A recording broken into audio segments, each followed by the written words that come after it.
Hello दोस्तों, नमस्ते, राधे राधे। मैं आपकी साधना दुबे अपने यूट्यूब चैनल पे आप सभी का स्वागत करती हूँ दोस्तों। आज मैं आप लोगों के लिए बहुत ही सुंदर छोटा-सा बेटी विवाह गीत लेके आई हूँ, बहुत ही दर्द भरा है। आइए देर न करते हुए वीडियो को आगे बढ़ाते हैं। गंगा जमुनवा के निर्मल पनिया रे वही पानी मछरी लुकाई रे ललनवा। गंगा जमुनवा के निर्मल पनिया रे वही पानी मछरी लुकाई रे ललनवा। वही पानी मछरी लुकाई रे ललनवा। काहे लुकाने वो जनक मछरिया रे एक दिन आई है मछुआर रे ललनवा रे एक दिन आई है मछुआर रे ललनवा। गंगा जमुना बीच जलिया जे फेंकी हई ले जई हई तोह के फसाई रे ललनवा। ले जई हई तोह के फसाई रे ललनवा। गंगा जमुना बीच जलिया जे फेंकी हई ले जई हई तोह के उठाई रे ललनवा। ले जई हई तोह के उठाई रे ललनवा। ओई सैलू कालिनी बेटी हो कवनी देई आवत होई हई ससुरे कलोगरे ललनवा। अरे आवत होई हई ससुरे कलोगरे ललनवा। घोड़वा चढ़लया वही दुलहे कवन राम। घोड़वा चढ़लया वही दुलहे कवन राम।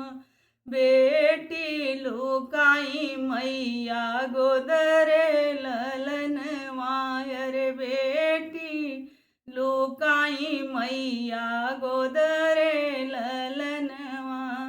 काहे के लुकानू बेटी हमरे नी गोदिया रे ले जई हई कई के बियाह रे ललनवा। ले जई हई कई के बियाह रे ललनवा। गंगा जमुनवा के निर्मल पनिया रे ओही पानी मछरी लुकाई रे ललनवा। अरे वही पानी मछरी लुकाई रे ललनवा। घोड़वा चढ़लया वही दुलहे कवन राम। बेटी लुकाई चाची गोदरे ललनवा। अरे बेटी लुकाई चाची गोदरे ललनवा। काहे के लुकानू बेटी हमरे नी गोदिया रे ले जई हई कई के बियाह रे ललनवा। ले जई हई कई के बियाह रे ललनवा। तोह के त रखी हई बेटी दिल के भीतरिया रे ले जई हई कई के बियाह रे ललनवा। गंगा जमुनवा के निर्मल पनिया रे वही पानी मछरी लुकाई रे ललनवा। काहे के लुकान्यू तो जनक मछरिया रे एक दिन आई है मछुआर रे ललनवा। गंगा जमुना बीच जलिया जे ढली हई, ले जई हई तोह के उठाई रे ललनवा, ले जई हई तोह के उठाई रे ललनवा। घोड़वा चढ़ल आवई दुलहे कवन राम, घोड़वा चढ़ल आवई दुलहे शुभम राम। ननदी लुकाई भाभी गोदरे ललनवा, ननदी लुकाई भाभी गोदरे ललनवा। काहे के लुकानू ननदी हमरे नी गोदिया रे, ले जई हई कई के बियाह रे ललनवा, ले जई हई बजना बजाई रे ललनवा।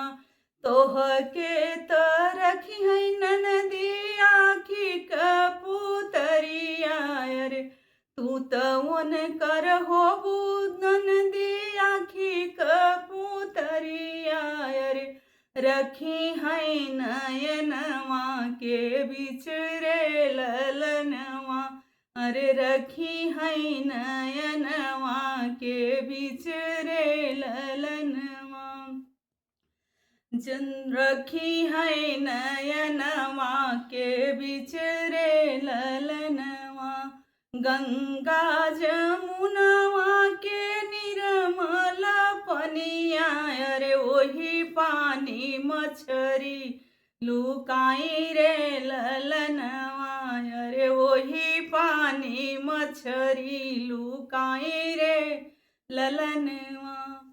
धन्यवाद दोस्तों, फिर मिलती हूँ नेक्स्ट वीडियो में। हर हर